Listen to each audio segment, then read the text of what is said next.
আসসালামু আলাইকুম রহমতুল্লাহি বারাকাতুহু। প্রিয় দেশবাসী, আশা করি ভালো আছেন। আজ 8ই এপ্রিল 2026। আজকে আমি একটি খুবই গুরুত্বপূর্ণ একটি নিউজ পেয়েছি। যে নিউজটির উপর আজকে কথা বলতে হবে একজন রাষ্ট্রের নাগরিক হিসাবে। সেই বিষয়টা হচ্ছে আন্তর্জাতিক বিষয় একটা। আমি সবসময় বাংলাদেশের রাজনীতি নিয়ে কথা বলি, কিন্তু আজকে যে কথাটা বলবো সেটা হচ্ছে একটা সংকট। সেটার নাম হচ্ছে ডলার সংকট, যেটাকে বলা যায় পেট্রো ডলার ধ্বংসের পথে।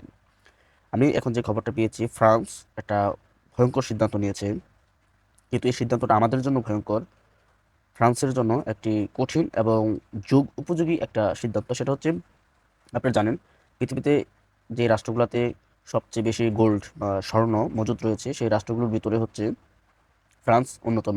পৃথিবীতে সবচেয়ে বেশি গোল্ড মজুত রয়েছে মার্কিন যুক্তরাষ্ট্র, রাশিয়া, চায়না, ফ্রান্স, ব্রিটেন। এই রাষ্ট্রগুলোতে প্রচুর পরিমাণে গোল্ড মজুত রয়েছে। ইদানিং সময়ে ফ্রান্স একটা ভয়ঙ্কর সিদ্ধান্ত নিল। সেটা হচ্ছে, ফ্রান্সের কাছে থাকা গোল্ডের যে পরিমাণ ছিল সেটাকে হঠাৎ করে বাড়াচ্ছে, এবং তার যে ডলার রয়েছে, ফ্রান্সের কাছে থাকা যে রিজার্ভ, ফ্রান্সের রিজার্ভ ভেঙে ফেলছে ওরা। রিজার্ভটা ভেঙে গোল্ডে পরিণত করছে। মার্কিন যুক্তরাষ্ট্র সব বিভিন্ন রাষ্ট্র থেকে হঠাৎ করে ফ্রান্স প্রচুর পরিমাণে স্বর্ণ ক্রয় করছে, এবং এই ডিলটা করেছে এই কয়েকদিন আগে। এখন আমার যে প্রশ্নটা সেটা হচ্ছে, বাংলাদেশ কেন তার রিজার্ভে ডলার রেখেছে, এবং ডলারের কি ভয়? ডলারটা নিয়ে বলি। পৃথিবীতে ডলার এক্সচেঞ্জ হয় পেট্রোল ডলার, যেটাকে বলা হয় তেলের মাধ্যমে। আপনি এক ব্যারেল তেল কিনবেন, এটা ডলারে আসবে, কিন্তু আপনি ডলার ছাড়া, আহ, তেল ছাড়া ডলারকে কখনো কনভার্ট করতে পারবেন না। সারা পৃথিবী চলে পেট্রোল ডলারে। এখন যদি ইসরায়েল আমেরিকা যে যুদ্ধটা, এটা যদি আরও সামনে যায় তাহলে বাংলাদেশের জন্য হুমকি। কীরকম হুমকি সেটা আপনাকে বোঝাই। প্রথম যে হুমকিটা সেটা হচ্ছে, বাংলাদেশের রিজার্ভে $34 বিলিয়ন বা $35 বিলিয়ন প্লাস রিজার্ভ রয়েছে। এখন এই রিজার্ভটা, আজকে যদি আপনি একটু উদাহরণ দিই, যদি ডলারের মান কমে যায়, ধরেন আজকে আপনি $5 দিয়ে 1 কেজি খেজুর কিনলেন, উদাহরণ দিই।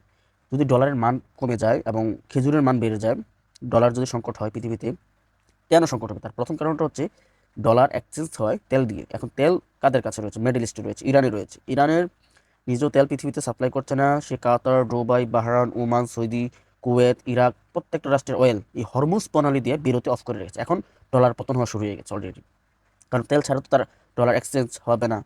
হ্যাঁ, এখন তেল দিয়ে তো ডলারের কেনাকাটা এখন সব বন্ধ বন্ধ, কিন্তু এটা সাময়িক সময়ের জন্য বন্ধ। এখন এটা বুঝতে পেরেছি ইউরোপ, আরে ডলার দিয়ে তো আমরা এতদিন কাজ করতাম, এটা তো তেলের উপর নির্ভরশীল ছিল। এখন তেল যেহেতু আসছে না, ডলার তো মাইকা চেপে পড়বে, তাহলে আমার যে ডলারগুলো রয়েছে সেগুলো দিয়ে আমি কী করবো? সেগুলো তো মুদ্রাস্ফীতি হবে। মুদ্রাস্ফীতি হলে, উদাহরণ দিয়ে, আজকে আপনি 1 কেজি খেজুর কিনলেন $5 দিয়ে। কালকে বা ধরেন 15 দিন পরে আপনি, আজকে 1 কেজি খেজুর $5 দিয়ে না কিনলে, $5 আপনি রেখে দিলেন। 15 দিন পরে এই 1 কেজি খেজুর কিন্তু আপনার $10 রাখতে পারে, বা $11, $12। কেন? মুদ্রাস্ফীতি হয়েছে। মুদ্রাস্ফীতি হয়েছে এবং পণ্যের দাম বেড়ে গেছে। ঠিক ডলারের মান যত কমবে, পণ্যের দাম তত বেশি বেড়ে যাবে। এখন বাংলাদেশের রিজার্ভে রয়েছে $34 বিলিয়ন প্লাস রিজার্ভ। এখানে হাসিনা সরকারের আমলে একটা মজার কাহিনী বলি। হাসিনা আমেরিকার সাথে অনেক তেরামি করেছে। তো হাসিনা কি করছে? শেখ হাসিনার কথা বলছি আমি। শেখ হাসিনা 2020 সালের দিকে আমেরিকা যখন নিষেধাজ্ঞা দিয়েছে বাংলাদেশের সেনাবাহিনী এবং র্যাবের কিছু সদস্যকে, তখন হাসিনা একটা ঘটনা ঘটাইছে। হাসিনা কি করছে? টপ করে তার যে ডলার, এই ডলারটাতে স্বর্ণ ক্রয় করেছে। স্বর্ণ ক্রয় করে এটা বাংলাদেশের রিজার্ভে রেখে দিচ্ছে। কেন? এখন তার যে রিজার্ভটা, এটা যদি আমেরিকা নিষেধাজ্ঞা দেয়, সে দেবে ডলারের উপরে। এখন সে যদি স্বর্ণ কিনে না রেখে দেয়, সে তো আর নিষেধাজ্ঞা দিতে পারবে না, তখন আর তার নিষেধাজ্ঞা কাজ হবে না।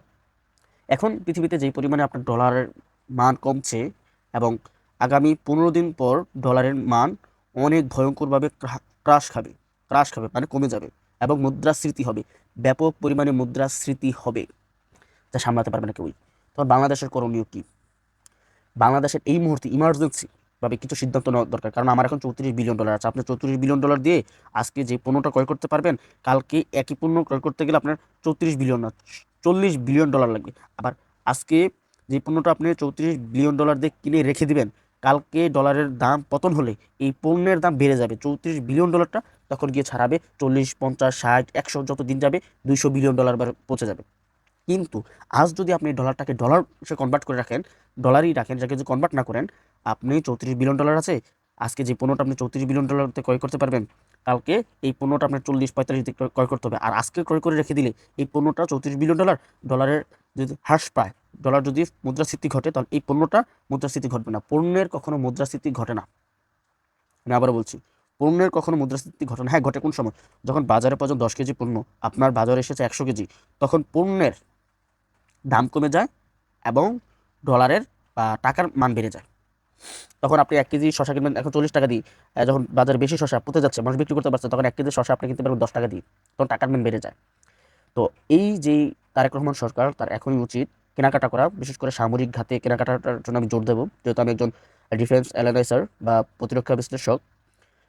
এটা বিশেষ করে এবং ইন্টারন্যাশনাল পলিটিক্স, যেটাকে বলা হয় ওয়ার্ল্ড পলিটিক্স, আমি বিশ্ব রাজনীতি নিয়ে কিছু পড়াশোনা করছি। তো এখন তারেক রহমানের যে কাজটা, ফার্স্ট তার এই ডলার দিয়ে স্বর্ণক্রয় করা উচিত, ডলারকে কনভার্ট করে ফেলা গোল্ডের সাথে, স্বর্ণক্রয় করা উচিত। কারণ ফ্রান্স এটা পদক্ষেপ নিয়ে নিচ্ছে, রাশিয়াও পদক্ষেপ নিয়ে নিচ্ছে, চায়না এই পদক্ষেপটা আজ থেকে 10 বছর আগে থেকে নিচ্ছে। সৌদি আরবের কোনো সমস্যা হবে না, কুয়েতের সমস্যা হবে না, বাহরাইনের সমস্যা হবে না, হবে বাংলাদেশের। কারণ আমরা তেল উৎপাদন করতে পারি না, নয় এখন না, আমাদের কিনতে হয়, আর ওরা বিক্রি করে। ওদের কাছে তেল রয়েছে, স্বর্ণ রয়েছে, সব কিছু রয়েছে, আর আমাদের কাছে রয়েছে 1971 সালের চেতনা। তাই বাংলাদেশকে বলছি এই মুহূর্তে, তারেক রহমান সরকারকে, আপনি 34 বিলিয়ন ডলার উপরে বাংলাদেশের টাকা রয়েছে, এটাকে কনভার্ট করে গোল্ডে পরিণত করুন, না হলে বাংলাদেশের ক্ষতি হবে। আমরা কেউই চাই না বাংলাদেশের ক্ষতি হোক, বাংলাদেশের অর্থনীতি ধ্বংস হয়ে যায়। যদি আপনার 15 দিন পর যদি ডলারের মুদ্রাস্ফীতি হয়, ডলার মূল্য কমে যায় বিশ্ববাজার থেকে, তাহলে বাংলাদেশের অর্থনীতি ওলটপালট হয়ে যাবে। বিএনপির ক্ষমতায় থাকতে পারবে না, বিএনপির ক্ষমতা ধ্বংস হয়ে যাবে। কারণ ডলার হচ্ছে আপনি বাংলাদেশ বাই পৃথিবী, তার সাথে যে কেনাকাটা করেন সেটা আপনি করেনি ডলার দিয়ে। এখন ডলার যদি হয়ে যেত, কেনাকাটা কিন্তু করবেন। এখন ডলারটাকে কাজে লাগাতে হলে এই মুহূর্তে বাংলাদেশের যে করণীয় দরকার, হয়তো গোল্ড ক্রয় করেন। যদি গোল্ডের বাজারে, গোল্ডের এখন সংকট চলছে, ফ্রান্স প্রচুর পরিমাণে গোল্ড ক্রয় করছে, কমপক্ষে 400 থেকে 500 বিলিয়ন ডলারের একটা চুক্তি করতে পারে। অস্ট্রেলিয়া গোল্ড কিনছে, প্রত্যেকটা রাষ্ট্র গোল্ড কিনছে, আর যে সকল রাষ্ট্রগুলো গোল্ড বিক্রি করতো এরা এখন গোল্ড মজুত করছে। তো বিষয়গুলা এই বিষয়গুলো আমাদের জানা দরকার। এখন এই আমাদের বিএনপি সরকারটা হয়ে গেছে একটা মানে অযোগ্য, বলাও যায় না, মানে যোগ্যতা কমিদের, এবং বিশ্বকে কন্ট্রোল করা এবং বিশ্বকে বোঝার মতো জ্ঞান খুবই কম। তো তারেক রহমান সরকারকে ইমার্জেন্সিতে বলছি, যদি ডলার সংকট হয় বা ডলারের মান কমে যায়, ডলারের পতন ঘটে, বাংলাদেশের পতন ঘটবে, অর্থনীতির পতন ঘটবে, এখন যদি এটার পদক্ষেপ না নেন, তাহলে আমাদের 100 না 1000% শিওর বাংলাদেশের অর্থনীতি ধ্বংস হয়ে যাবে। এখন কি করণীয়? এখন একটি করুন, হয়তো ডলারগুলোকে 34 বিলিয়ন ডলার প্লাস রয়েছে, আপনি 2 বিলিয়ন ডলার এখন যাবে, বাকিগুলো দিয়ে স্বর্ণ ক্রয় করুন, তারপর গোল্ড ক্রয় করুন, গোল্ড এই স্বর্ণ, মানে আপনি জিনিস ক্রয় করুন, আপনি সামরিক খাতে বিনিয়োগ করুন, চায়নার সাথে বিনিয়োগ করুন, আমেরিকার সাথে করার প্রয়োজন নেই, আমেরিকা পাগল হয়ে রয়েছে এখন। তারপরে আপনি বিভিন্নভাবে বিনিয়োগ করুন, আপনি লোহা কিনুন, সিমেন্ট কিনুন। সিমেন্ট বলতে বাংলাদেশে, মানে যে জিনিসটা আমাদের প্রয়োজন, বা বাংলাদেশে, হ্যাঁ, এখন আমরা ডলার দিয়ে কী কিনতে পারি? গোল্ড। গোল্ড না হলে তেল, তেল বাংলাদেশের লাগে। তারপর তেল ছাড়াও যে সকল জিনিসগুলো আমরা বিদেশ থেকে আমদানি করি, এই সকল জিনিসগুলো লিস্ট করতে পারে তারেক রহমান, কী কী আমদানি করি, কোন কোন জিনিস।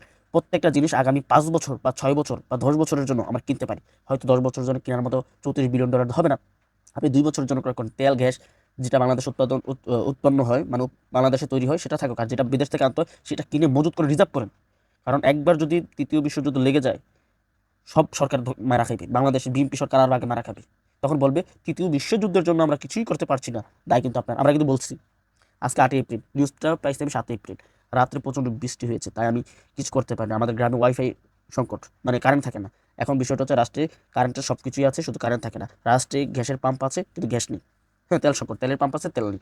তো এই জিনিসগুলো, সংকটগুলোকে কাটাতে হলে এই ডলারটাকে আমরা সর্বোচ্চ, আপনি ধরেন 36 billion dollar, 2 billion dollar reserve রেখে, আর 34 বিলিয়ন ডলার দিয়ে আপনি 20 বিলিয়ন ডলারের তেল কিনে ফেলুন, গ্যাস কিনে ফেলুন, বা গোল্ড ক্রয় করুন করুন কারণ আমার তো একটা আছে যে প্রবাসীরা টাকা পাঠায়, প্রতি মাসে 1 বিলিয়ন ডলার উপরে পাঠায় না, গড়ে ধরেন 1 বিলিয়ন বা 2 বিলিয়ন ডলার পাঠায়। তো আপনি তো টাকা আসছে, আসলে কি করলেন, আপনি 2 বিলিয়ন ডলারের ভিতরে 1.5 বিলিয়ন ডলার আপনি বিদেশি ঋণ দিলেন, তার বাকি ইয়ে করলেন। বা আপনার যেই গার্মেন্টস শ্রমিক যারা, গার্মেন্টস ফ্যাক্টরি থেকে যেই পোশাক শিল্পটা, আমার পোশাক থেকে যেই টাকাটা যাচ্ছে, এটা তো আসছে, মানে যে পণ্যটা বিক্রি করছি, বিদেশ রপ্তানি করছি, এটা তো একটা টাকা আসছে। আরে ভাই, এগুলো দিয়ে ইমার্জেন্সি ভাবে রাষ্ট্রের সংকটগুলোকে মেটান। কারণ আমার 20 কোটি জনগণ, ছেলে মেয়ে মিলে, বাচ্চা শিশু মিলে আমার 35 থেকে 38 কোটি মানুষ। আমার এই মানুষটাকে কীভাবে খাবার খাওয়াতে হবে, কীভাবে এই বিষয় সংকটগুলো আমরা মোকাবেলা করব, সেগুলো নিয়ে কাজ করুন। আপনারা একটা, মানে খুবই বাজে এটা গভর্নমেন্ট চালাচ্ছেন। আপনারা যদি ভালো চালান, দেশ ভালো চলবে, আপনারা খারাপ চালান, দেশ খারাপ। হ্যাঁ, সংকট আসবে, বিভিন্ন বাধা আসবে, এগুলো মোকাবেলা করতে হবে, গভর্নমেন্টের যেহেতু হচ্ছে এটা করতে হবে আপনাকে। এখন আমরা আপনাকে বুদ্ধি দিচ্ছি যে ভাই, এগুলো করুন, না করলে তো আমাদের কিছু করার নেই। আজকে যদি আপনি গোল্ড না কিনুন, ভবিষ্যতে বাংলাদেশের অর্থনীতি ধ্বংস হয়ে যাবে। গোল্ড এবং তেল এই দুইটা যদি আজকে না কিনেন, ভবিষ্যতে আমি চ্যালেঞ্জ করলাম আগামী 2 মাস পরে বাংলাদেশের অর্থনীতি ধ্বংস হয়ে যাবে। I challenge Tarique Rahman government, next 2 month your government and your government destroy. লিখে রাখেন, হয়তো ইংরেজিতে তো ভালো পারি না আমি। আগামী 2 মাস পরে আপনার সরকার ধ্বংস হয়ে যাবে, পতন হয়ে যাবে, ফেল হবে এবং গণঅভ্যুত্থান হতে পারে। কারণ ডলার ক্রাইসিস, তেলের ক্রাইসিস, অর্থনৈতিক ক্রাইসিস, তারপর যুদ্ধের যেই সমস্যা, এগুলো সরকারকে প্রকার এখন কী করবেন এই সমস্যা। এটা ভাই আমরা আর এই যে আজকে যে বাংলাদেশে যে ডলার রয়েছে, ডলারটা দিয়ে তেল কিনতে বললাম, এই কথাটা অন্তর্বর্তীকালীন সরকার আগে থেকে বলে আসছে ভাই। ডক্টর ইউনূসকে বলছে গোল্ড মানে স্বর্ণ ক্রয় করার জন্য। তখন জাপান সব বিভিন্ন রাষ্ট্র হঠাৎ করে এরা স্বর্ণ মজুত করছে, ওদের ডলার ছেড়ে দিচ্ছে, স্বর্ণকে মজুত করছে হঠাৎ করে। একটা উপায় আছে অন্তর্বর্তীকালীন সরকারের, এই তারেক রহমান সরকারের, সেটা হচ্ছে দুবাইয়ের সাথে কানেক্ট করে দুবাই থেকে হিউজ পরিমাণে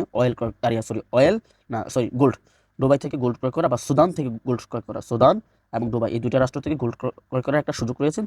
যদি তারেক রহমান সরকার এই 8 এপ্রিল 10 এপ্রিলের ভিতরে এরকম সিদ্ধান্ত নিয়ে এরকম পদক্ষেপ নিয়ে কাজ করতে পারে এবং বাংলাদেশের অর্থনীতিকে টিকাতে পারে। আর যদি অর্থনীতিতে ধস নামে, ডলার পতন হয়, বাংলাদেশের রিজার্ভ যদি পতন হয়, সংকট হয়, এর জন্য একান্ত দায়ী হচ্ছে বিএনপি সরকার। কারণ এই সরকার জানা সত্ত্বেও, হয়তো আমরা বলছি আমাদের কথাগুলো পৌঁছাবে কিনা জানি না, যদি না পৌঁছায় এর জন্য দায়ী তারা। কারণ তারেক রহমান আশেপাশে তো সকল টিকটকার, বিভিন্ন ফালতু লোকরা দেখা যায়, আমাদের তো দেখা যায় না। তো এই সংকটটা হবে। ইমার্জেন্সিতে আপনার ডলার খরচ করুন, স্বর্ণ ক্রয় করুন বা তেল ক্রয় করুন, বা রাষ্ট্রের যে সকল জিনিসগুলো আমরা আমদানি করতে হয় বিদেশ থেকে, ওই জিনিসগুলো হিউজ পরিমাণে কমপক্ষে 2 বছর, 1.5 বছর, 2.5 বছর বা যত 3 বছর 4 বছরের জন্য ক্রয় করে ফেলুন। এবং লাস্ট ইমার্জেন্সি ওয়েতে খাদ্য মজুত রাখুন। যদি তৃতীয় বিশ্বযুদ্ধ শুরু হয়, খাদ্য সংকট পড়বে। কেন? অলরেডি পৃথিবীতে খাদ্য সংকট পড়বে। এই যে কয়েকদিনের যুদ্ধ হয়েছে 8 এপ্রিল পর্যন্ত, ইরান ইসরায়েল, এতে আমি নিজে বিশ্লেষণ করে দেখলাম সারা পৃথিবীতে 30% খাদ্য মানে 30% খাদ্য সংকট পড়বে।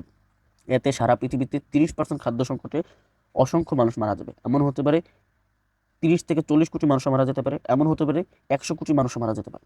কারণ খাদ্য সংকট এত ভয়ঙ্কর। বিশেষ করে এটার প্রভাব পড়বে আফ্রিকায়, ইউরোপেও পড়বে, তারপর ইউরোপ বেঁচে যাবে। সবচেয়ে বেশি প্রভাব পড়বে বাংলাদেশে, ভারতে, পাকিস্তানে।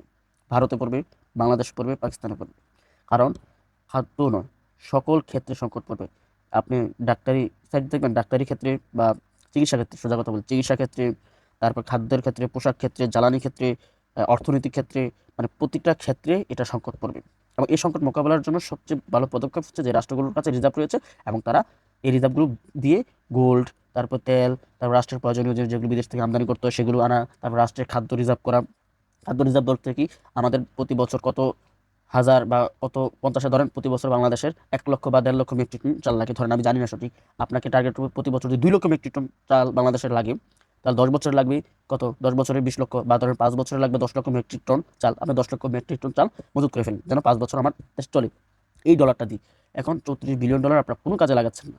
দেশও মরবে, জাতি মরবে, আপনারাও মরবেন। কিন্তু যদি দেশ সংকট পড়ে, মানুষের পেটে খিদা লাগে, লাথি কিন্তু সরকারের মুখে পড়বে, বলে দেন। কারণ আপনারা মানে একটা অবদার্থ, একটা এমসি গভর্নমেন্ট, এটাই বুঝে নেন। সুযোগ থাকতে তাড়াতাড়ি ডলারগুলোকে করে গোল্ড এবং বিভিন্ন জিনিস ক্রয় করুন। আমি বারবার বলতেছি, এটা আমি ইউনূস সরকারের আমল থেকে বলে দিতেছি, মাদার চোদার কোনো শালায় শোনে না। একদিন এই কথাগুলো প্রত্যেকের কাজে লাগবে। হয়তো আমাদের 5 বছর ভারতের আগ্রাসন আধিপত্য, হাসিনা ফ্যাসিবাদের বিরুদ্ধে কাজ করে এবং বিশ্ব রাজনীতি সম্পর্কে যতটুকু বুঝেছি, আমরা কোনো বিশ্ববিদ্যালয়ে কোনো জায়গায় পড়ি নাই, কোনো সাবজেক্ট নিয়ে করে, তারপর আমাদের কালা যে নলেজটা দিয়েছে, এটা যদি কাজে লাগাতে না পারেন, আপনার স্কুল কলেজ বিশ্ববিদ্যালয়ে এত অনার্স মনার্স বালচাল সিরা, এত ডিগ্রি আইন অক্সফোর্ডের থেকে বালচাল আইন না, কী করবেন আমাদের জানা আছে। তাই বলতেছি, সময় থাকতে ডলারটাকে আউট করেন, না হলে সবাই বিপদে পড়বেন। আপনিও পড়বেন, আমিও পড়বো, সবাই পড়বেন। দেশের মানুষ ক্ষুধা লাগলে লাথি মারবে সরকারের মুখে, পাশা লাল করে ফেলবো, পাশা লাল দরকার সরকারের লোকদের থেকে। আপনারা জানেন একজন 40 কেজি ওজনের মানুষ থেকে 20 কেজি থেকে 25 কেজি তেল বের করা যায়। যদি তেল সংকট হয়, জ্বালানি সংকট হয়, বিভিন্ন নেতাকর্মীরা আছে, তাদের থেকে আমরা তেল, গ্যাস এবং জ্বালানি উভয়টি সংকটই আমরা মিটাবো। শুধু তাই নয়, একজন মানুষের শরীর 100 কেজি জৈব সারের কাজ করে, বিএনপির প্রত্যেকটা নেতা একটা জমি জৈব সার হিসাবে কাজ করবে, বলে দিলাম।